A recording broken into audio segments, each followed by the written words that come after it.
Hey, how's it going, guys? I'm just guys with the Hyperloops. So today I'm going to talk about the not so tier list. And what that means is I don't have a grasp to really go and give you a full tier list. And forgot to turn off my radio.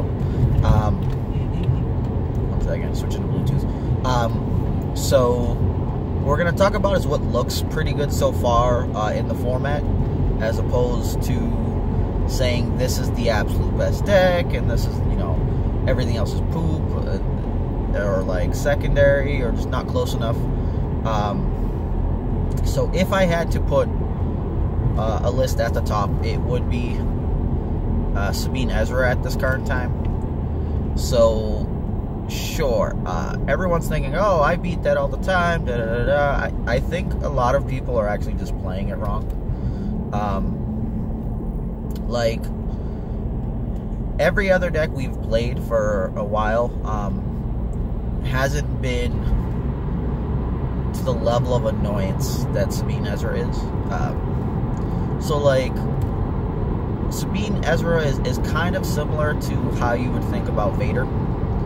As far as the die sides, you have to reroll very often, and then you kind of just want to, like, play stuff to fix the dice, or you have to reroll into oblivion sometimes.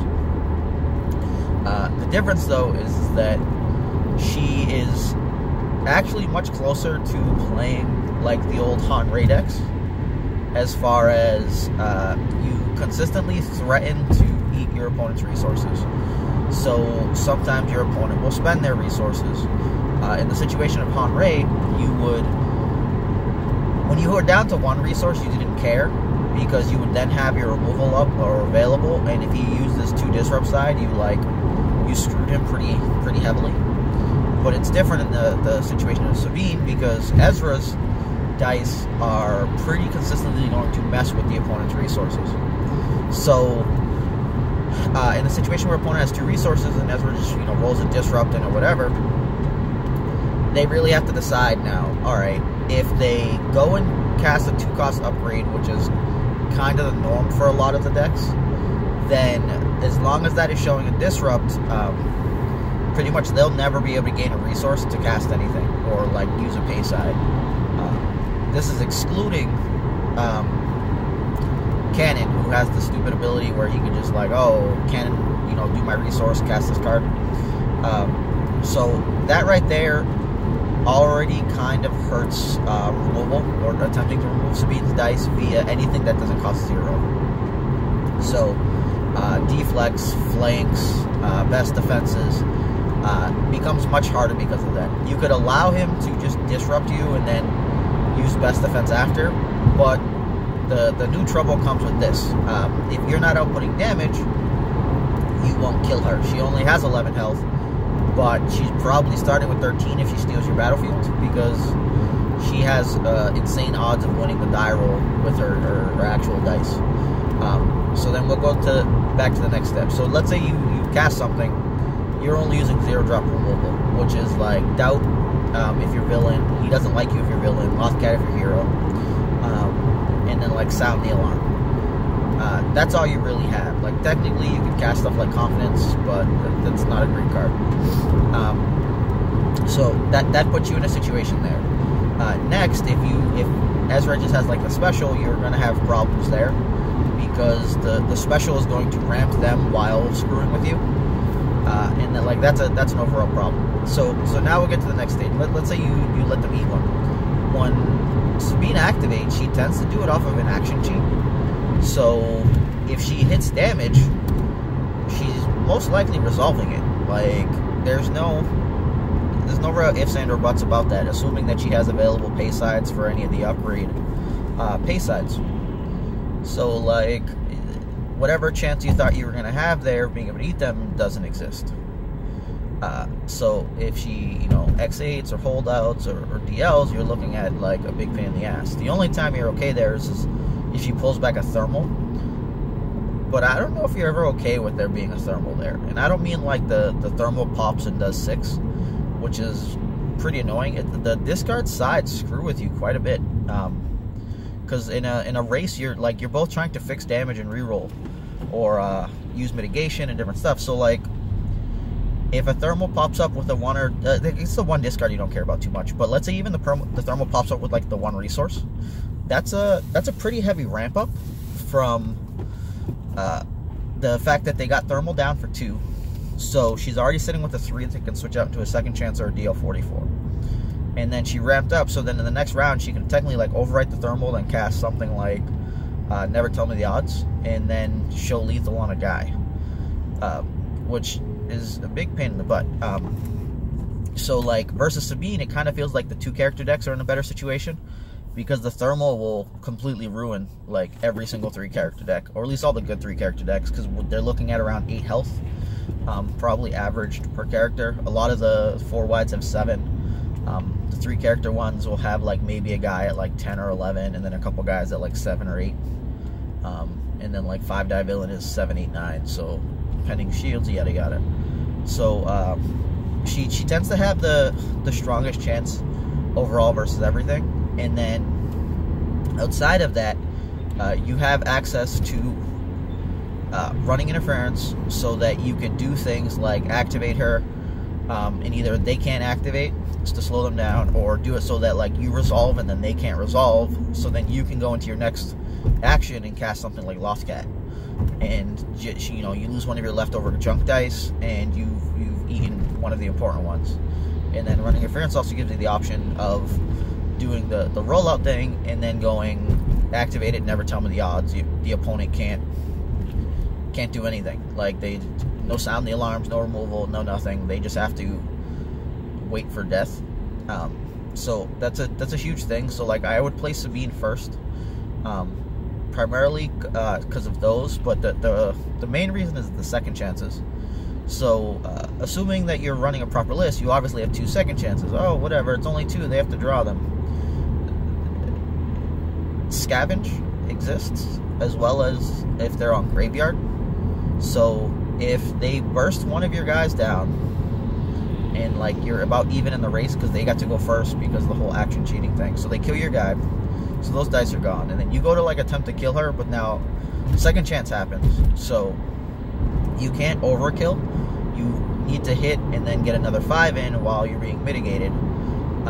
And this is not counting like any loss of dice from like DL44s or being disrupted so that you couldn't accelerate or ramp properly, or you know, cast Baysides.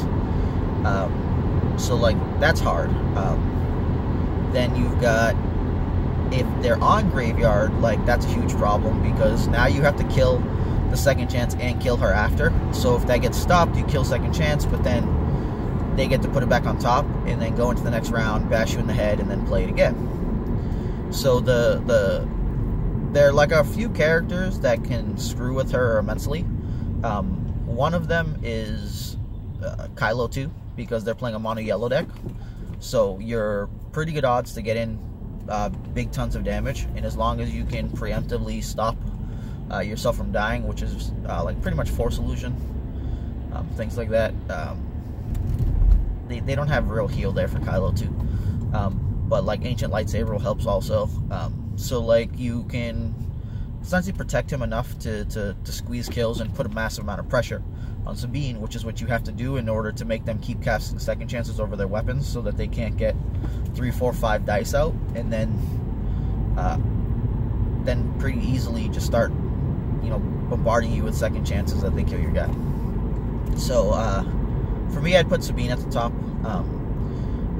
A lot of people going, oh, well, she's weak against this, weak against that, 4 guy, da da da. Like, the thermals go back in the deck, and she messes stuff up. I really don't even want to release this video, because if everyone starts playing Sabine Ezra, like, I'm going to have a tough time, because I prefer to play 3 and 4 character decks, and that match is a mess. It's just always a race. It's like, can you hit multiple second chances before I kill? A lot of my matches I've been playtesting, and it comes down to people getting enough time to find their second, third, fourth second chance.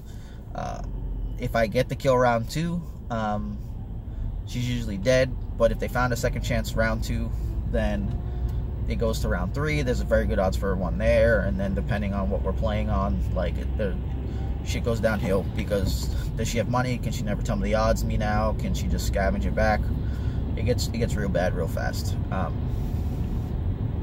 So for me, that would be like the #1 deck in tier 1 or god tier or whatever, if I was just going to make a list. So like I said, this is not end all be all. This is just a theory based on what I'm seeing right now. But she feels like the best. I wouldn't god tier her yet on her own, but she can be that strong. So next I would probably go 5-die villain.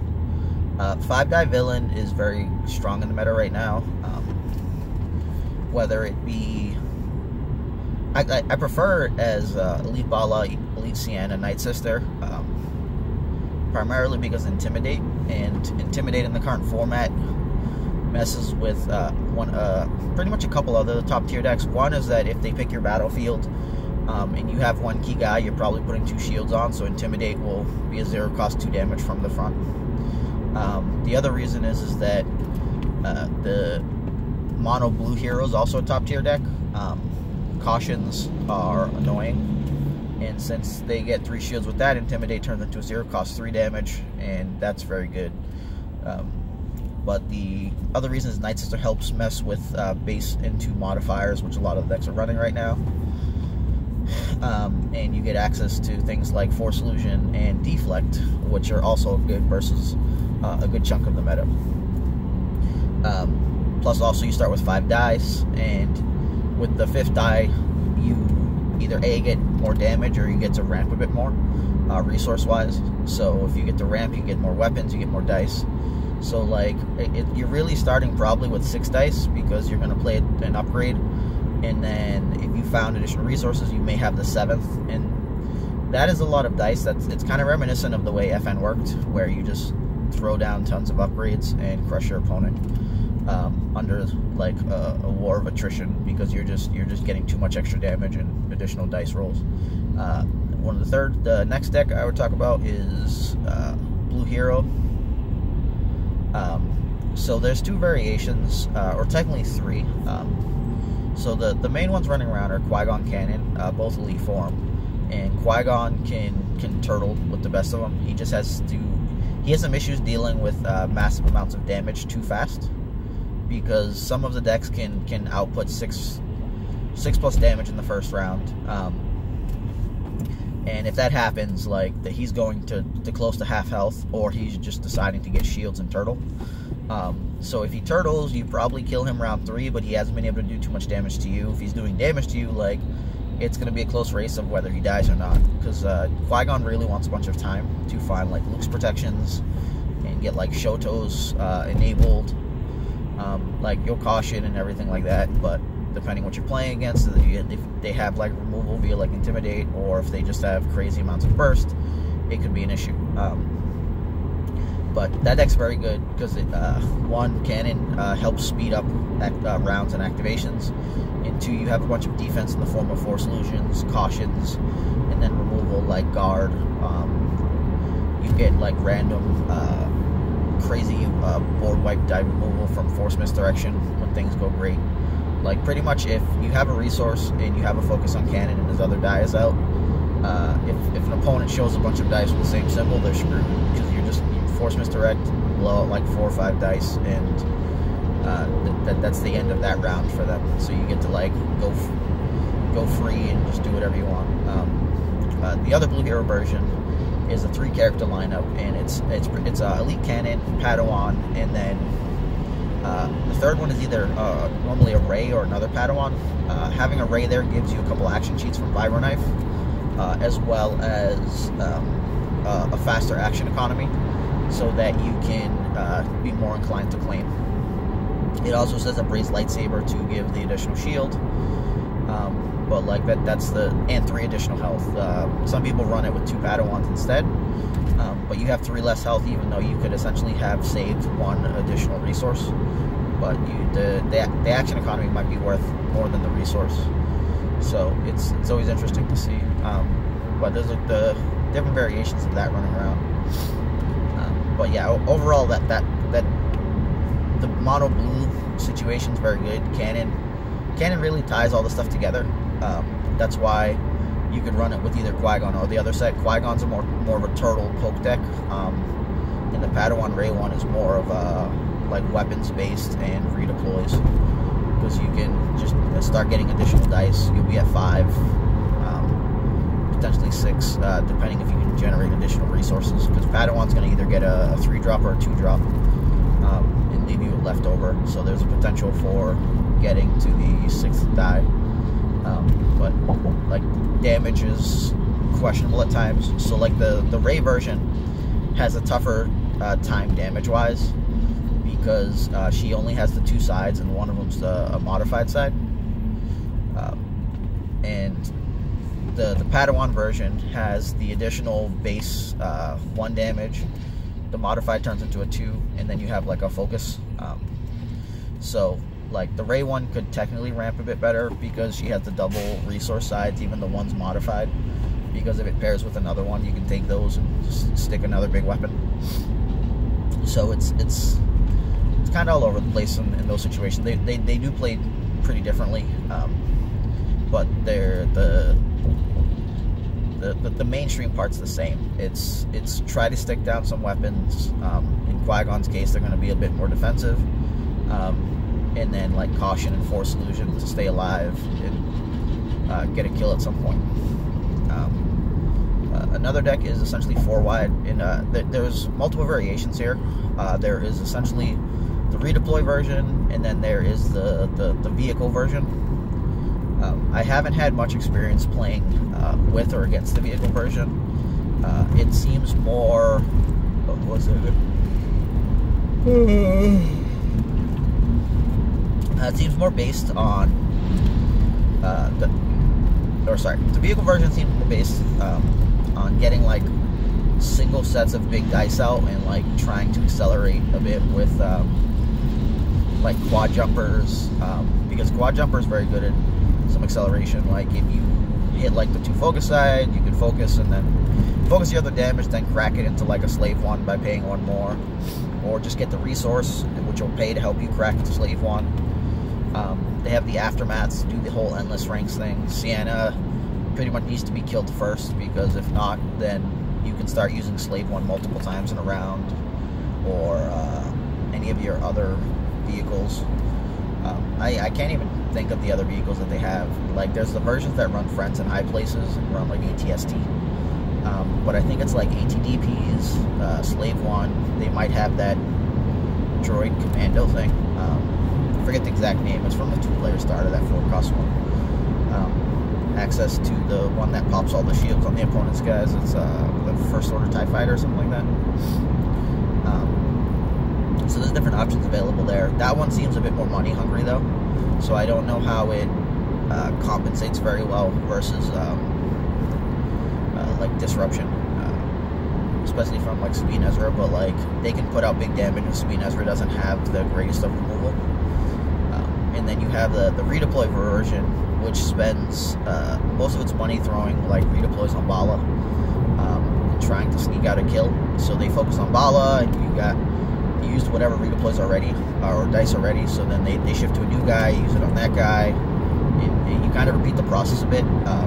There's versions with TIE Pilot, versions with Sienna, versions with Night Sister. So after that, the guy dies, and like you're getting multiple use out of the redeploys. If you're playing the TIE Pilot version, you make removal much harder, because they always have to target the TIE Pilot die first. So any AoE removal, like guards, force misdirections, or dodge, stuff like that, is much less inclined to work well. So you get to hit those, and then they have 3 endless rank targets. So if they stick the aftermaths down and they start generating resources, you have to concern yourself with either trying to kill multiple at the same time, and then like, alright, well, if you put a guy near close, do they best defense, and just pretty much have taken 1 damage to die, and then eaten two dice, and then they get money, and then like endless ranks back. Like, what's going on exactly? So that deck seemed pretty good.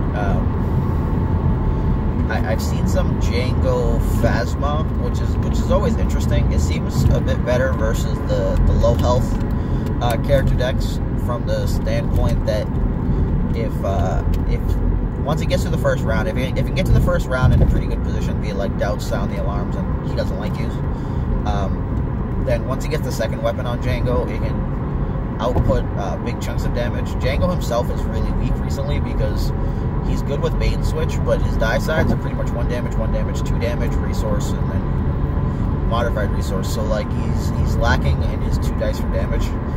I'd say like you're looking at 2 to 3 damage from his actual die. So it's all about big upgrades for him, hitting for like 2s, and probably not 3s unless you magically get the jetpack. So you're trying to get like probably 3 damage from him and 3 damage from Phasma, which would set you up for a round 2 kill of a guy. But because of the increased speed you tend to have with them, you can abuse the oh my god, you can abuse battlefield effects a bit more.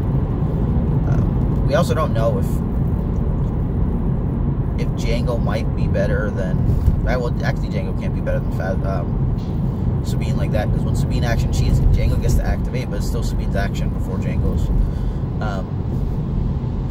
So it's very interesting to say the least. But I don't think Django Phasma's tier 1. It's probably like a tier 2. And it operates well right now because people are still tweaking, so there's a bunch of like slower stuff in their deck. But once it gets better, they either go kill the Django relatively immediately, or they just kill the Phasma who has the actual damage. And then Django just can't hit hard enough, or his dies are so inconsistent that he doesn't get to just blow people out of the water like the same way Sabine does.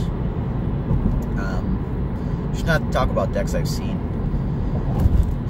There's always like three character piles where people are just trying to do like cute stuff. I have yet to really play against the mill decks, but the Rican mill looks like it's probably tier 2. Like it always looks like it's really close to winning the game, but just struggles right at the end. And then there's people playing essentially the Smirk Rifters deck, which is like Elite Java, and then like 2 other characters based on what they want to run. But it's usually like no disintegrations and loose ends for building up the deck. So they go through the hand and they pretty much try to get that the win clock for them is like turn 5 or round 5, and then they kind of hope for round 4s, because if they hit a loose ends, that's 4, and then if they can find the second no disintegration, then they're at 7 mil. So that left the opponent with 23, and they started with, and they're getting 5 around. So if you start with the first 5, like essentially at the end of the 5th round, in theory, if they discarded your entire hand, you've drawn 25, and they've milled the others. So round 5 is probably where your opponent has like a few cards left. But this is assuming you can actually get the mill down, because if stuff's just going bad and you can't find like the discard sides, or it's being like mitigated without them like re-rolling too often, then you're gonna lose additional rounds. And round 5 is like the absolute limit for the deck, I think. If it goes further than 5 rounds, I'm pretty sure they just auto lost, especially with the way damage is being output. But I haven't played too much. Hi, welcome back. I'm driving. You can see I'm focusing on the road. Okay. So not perfect, but it does the job.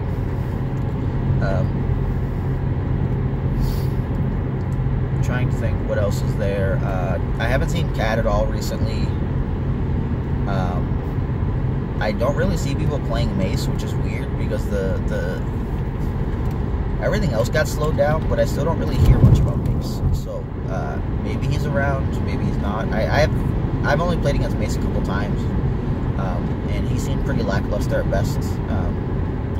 But he does hit like a truck, so I don't know where that makes him stand. But there's a lot more removal running around right now, which kind of hurts him quite a bit. But I think there was like Mace Rebel Trooper decks and like Mace Padawan decks. Mace Rebel Trooper one's interesting because Duggan's in defensive positions and stuff. and then you have Guardian to help him. Like if he gets multiple rounds, then he gets Ancient Sabers and start doing some crazy big damages. Trying to think what else is around. Oh, Poe.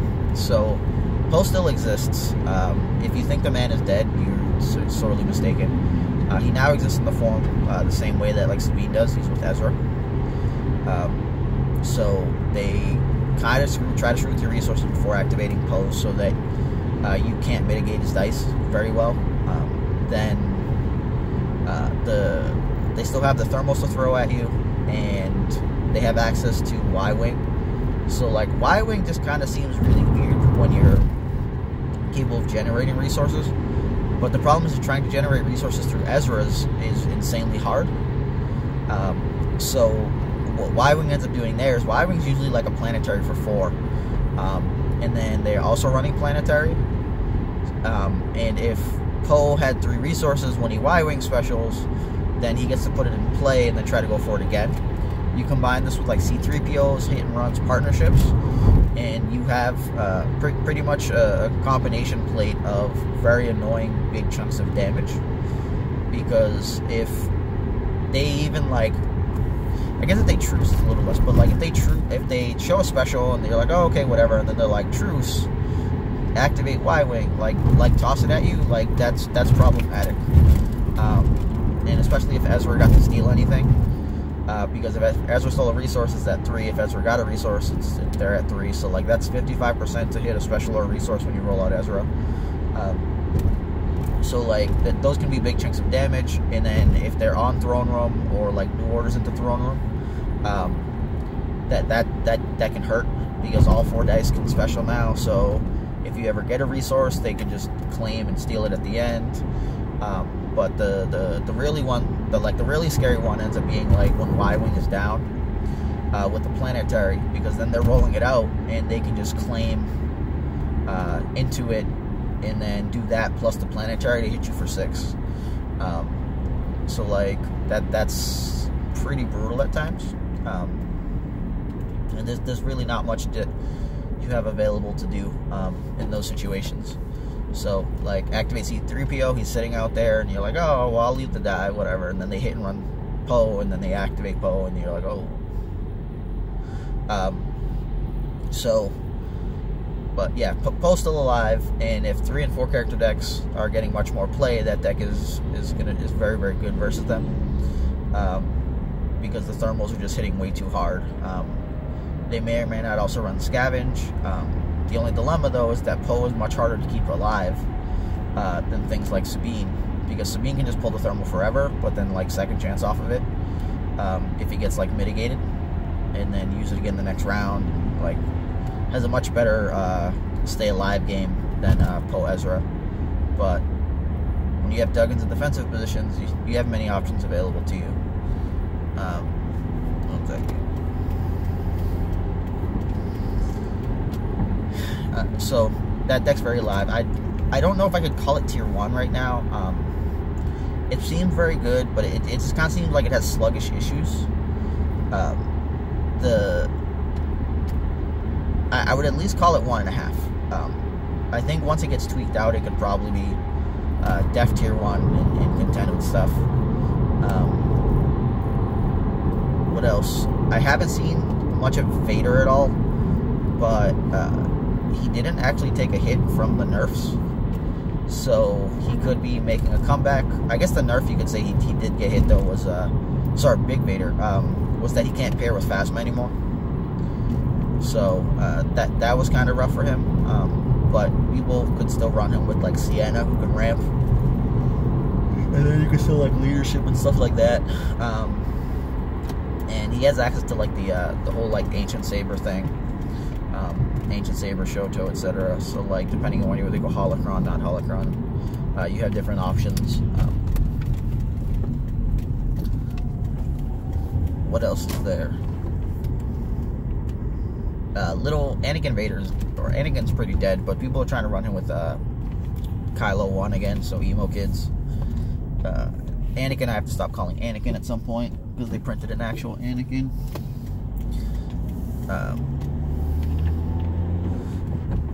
Kylo 2, there's some interesting theories with Kylo 2, with FN, and also with Grievous. I think with FN, he actually has a pretty good odds of just countering Sabine, because the damage output is too high. But it has massive issues with like 3 wide, 4 wide, because the amount of damage they have to output versus the capability of staying alive. And they do not really like playing against Rainbow, because when you shut down Kylo's ability, you start to realize that his die is not that good. So as long as you're able to hit his ability like once in 2 rounds, Kylo can make up for it, especially with FN. And then with Grievous, he gets to steal the redeploys, so we're kind of looking at, for the most part, a redeploy meta. So being able to like kill Bala and steal his weapon can put you in a good place. And then you have access to red, so if you're faster, you get your Duggins to help survive, and you have access to like things like Z6. You could also just go the holocron package if you really wanted. So yeah, like Hero's in a good place right now. Normally doesn't carry most of the top spots in the, or a good chunk of top spots in the meta, but Sabine's there, the blue Hero's there. We're still seeing lots of bad decks not be good. Just checking time. This isn't gonna magically make like Lando rookie good. I haven't seen Maserati at all recently. It still doesn't look like it's in a great place, because Sabine Ezra pretty much ruins it. Like, they can cheat in the stuff, but the second, they can't output like burst damage well, so the second chances screw with it. They're more for like the AoE thing, so like they would have to figure how to get like forcibly get big chunks from Falcon and U-Wing before it goes back. Like, it going back's the problem, so like maybe you have to force in the recycle thing, because you need to stick the big upgrades, because then you have recycles and quad jumpers to hit. So we'll kind of see where that goes, but I just wanted to give you guys some content, and gonna add this to my article for today. But you probably already heard all of this and know that the video's there. So, but that's it. It's honestly sarcastic with the Heart Blue Stout with my not so tier list. I keep stuff in the form of tier list because it's easier to understand where I'm putting it. Like, I think overall, when stuff's in tier 1, it is as a whole strong in like different facets of the game. It may have like a minor weakness, but not like a huge glaring one. Whereas the other versions, or like other tiers, will either be lacking damage but do turtling well, or like get completely blown out by like disruption, or just like massive issues, and like they're just not prepared yet. It doesn't mean that they can't win. It's just that they're kind of starting behind. Just think like having a race, but you started 5 feet further back from the other guy. Sure, you might be faster than the other guy, you might be better in some stuff, but they have better odds when you're in a race and they're already ahead of you, you know. But, alright, honestly, guys, with the Hyperloops, thanks for watching, and you guys have a great day. Let me know how you think. Leave some comments. Yeah, comments.